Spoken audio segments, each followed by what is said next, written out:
Assalamualaikum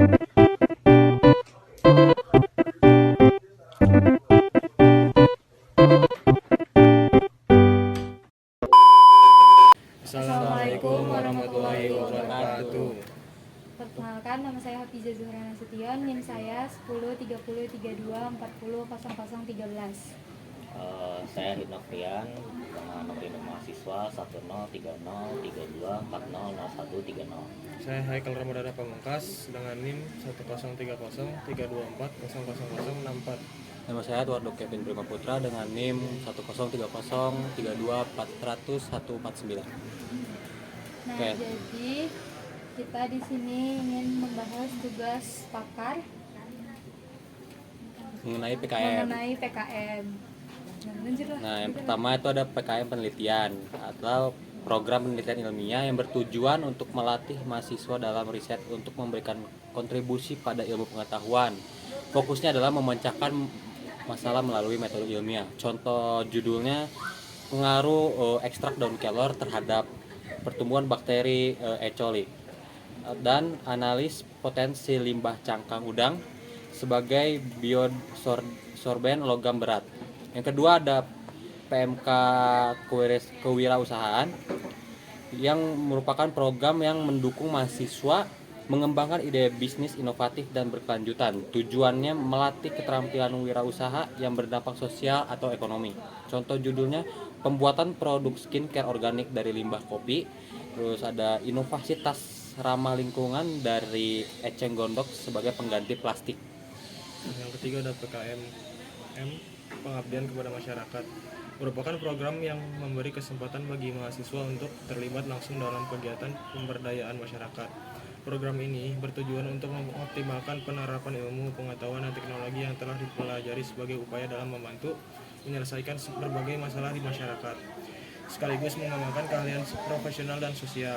Yang keempat ada PKMT, program kreativitas mahasiswa teknologi. Adalah salah satu jenis program yang diselenggarakan oleh Direktorat Jenderal Pendidikan Tinggi di Indonesia. PKMT bertujuan untuk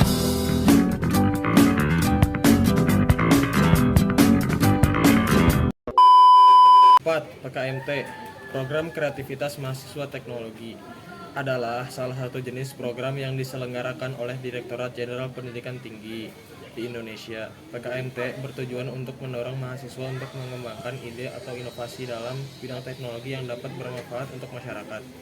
Program ini tidak hanya fokus pada pengembangan teknologi, tetapi juga aspek penerapan teknologi tersebut dalam kehidupan nyata untuk memecahkan masalah yang dihadapi masyarakat. Secara lebih rinci, PKMT mendorong mahasiswa untuk menciptakan solusi berbasis teknologi yang dapat memberikan dampak positif terhadap peningkatan kualitas hidup masyarakat. Hal ini bisa berupa pengembangan perangkat keras hardware atau dan perangkat lunak software, sistem informasi hingga aplikasi teknologi yang inovatif dan praktis. Tujuan PKMT meningkatkan kreativitas dan kemampuan mahasiswa dalam menciptakan teknologi yang inovatif. 2. Menyelesaikan masalah nyata di masyarakat dengan solusi berbasis teknologi. 3. Mendorong kolaborasi antar disiplin ilmu dalam menciptakan teknologi yang efektif. 4. Memperkenalkan dan mengaplikasikan teknologi yang bermanfaat bagi masyarakat luas. Yang kelima ada PKM KC, program kreativitas mahasiswa Karsa Cipta. Adalah salah satu jenis kegiatan dalam program kreativitas mahasiswa yang diadakan oleh Direktorat Jenderal Pendidikan Tinggi, Kementerian Pendidikan Kebudayaan Riset dan Teknologi Republik Indonesia. PKM KC ini berfokus pada pengembangan ide atau gagasan baru dalam bentuk desain atau rancangan karya yang aplikatif dan dapat memberikan manfaat bagi masyarakat. Secara garis besar, PKM KC bertujuan untuk mendorong mahasiswa dalam menghasilkan karya inovatif yang bisa diaplikasikan secara langsung untuk meningkatkan kualitas kehidupan, baik itu di bidang teknologi, seni, lingkungan, atau bidang lainnya. Karya yang dihasilkan dari PKM KC ini berupa konsep, desain atau prototipe yang dapat diimplementasikan untuk memecahkan masalah atau memberikan solusi terhadap isu yang ada. Contoh judul PKMC 1. Desain sistem pendeteksi kebocoran gas berbasis Internet of Things untuk rumah tangga. Fokus pada pembuatan prototipe sistem deteksi kebocoran gas yang dapat membantu mengurangi kecelakaan akibat kebocoran gas di rumah tangga. 2. Rancangan aplikasi berbasis augmented reality untuk edukasi budaya lokal Indonesia menggunakan teknologi augmented reality untuk menciptakan aplikasi edukasi yang memperkenalkan dan melestarikan budaya lokal Indonesia. 3. Desain mesin pencacah sampah plastik untuk meningkatkan daur ulang di skala rumah tangga. Menciptakan desain mesin yang dapat membantu masyarakat rumah tangga dalam mencacah sampah plastik agar lebih mudah didaur ulang. Nah, jadi kami memilih untuk mengikuti PKM jenis teknologi alat penyaringan air berbasis AI. Nah, berikan gambaran atau uraian secara lengkap tentang ide atau topik yang sesuai dengan jawaban B1 tersebut. Nah, jawabannya itu, di zaman sekarang banyak sekali terjadi pencemaran air. Contohnya limbah industri.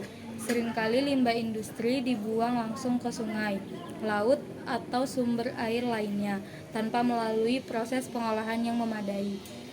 Limbah tersebut mengandung bahan kimia beracun seperti logam berat, merkuri, timbal, dan kadmium, senyawa organik berbahaya, minyak, dan pewarna. Tidak hanya limbah industri tetapi limbah rumah tangga, limbah pertanian, pembuangan sampah ke sungai dan laut. Hal ini menyebabkan air menjadi kotor. Maka dari itu kami memilih PKM jenis teknologi alat penyaringan air. Inovasi teknologi alat penyaring air dalam menunjang kesehatan masyarakat. Inovasi teknologi alat penyaring air dalam menunjang kesehatan masyarakat mengacu pada pengembangan dan penerapan teknologi baru dalam alat penyaring air yang bertujuan untuk meningkatkan kualitas air yang layak dikonsumsi. Inovasi dalam alat penyaring air melibatkan berbagai metode modern seperti penyaringan air berbasis karbon aktif, teknologi UV, reverse osmosis, dan teknik filtrasi lanjutan lainnya yang dirancang untuk menghilangkan kontaminan berbahaya, termasuk bakteri, virus logam berat, dan bahan kimia beracun. Tema ini menyoroti bagaimana teknologi ini berperan penting dalam menjaga kesehatan masyarakat dengan menyediakan air bersih yang bebas dari unsur-unsur berbahaya. Dengan tersedianya air yang aman dan berkualitas, masyarakat dapat terlindungi dari berbagai penyakit yang ditularkan melalui air, yang pada akhirnya mendukung peningkatan kualitas hidup dan kesejahteraan. Selain itu, inovasi teknologi dalam alat penyaring air juga berkontribusi pada keberlanjutan lingkungan, mengurangi ketergantungan terhadap air kemasan, dan mengurangi limbah plastik. Manfaat dari inovasi teknologi alat penyaring air dalam menunjang kesehatan masyarakat. Oh ya udah. Ini nomor 3. Nah. Untuk output dan manfaatnya sendiri di sini karena tema yang kita ambil adalah penyaring ya, jadi kami berharap dengan dibuatnya PKMT ini kami dapat menghasilkan sebuah perangkat atau alat yang dapat menyaring air kotor dengan lebih efisien dan harga yang jauh lebih terjangkau, supaya bisa dipakai oleh semua kalangan. Kami berharap dari ide ini dapat memberikan manfaat seperti yang pertama, mengurangi penyebaran penyakit yang ditularkan melalui air, karena air kotor itu terkadang kalau misalnya digunakan mandi, digunakan ya segala macam untuk kegiatan sehari-hari, itu bisa menyebabkan iritasi kulit gitu. Lalu yang kedua, kami berharap dengan adanya alat ini dapat memperbaiki kualitas hidup masyarakat, khususnya di daerah-daerah terpencil di mana cukup sulit untuk mendapatkan air bersih gitu ya. Lalu dapat mengurangi beban ekonomi dan kesehatan masyarakat, karena alat ini dibuat lebih efisien dan dengan harga yang lebih terjangkau. Diharapkan semua kalangan, entah itu dari kalangan dengan ekonomi yang tinggi ataupun ekonomi rendah, diharapkan bisa memakai alat ini. Lalu kami juga berharap dengan adanya alat ini dapat mendukung lingkungan yang jauh lebih sehat lagi. Judul yang kami ajukan yang menurut kami cocok untuk PKMT ini adalah inovasi teknologi alat penyaringan air untuk menunjang kesehatan masyarakat.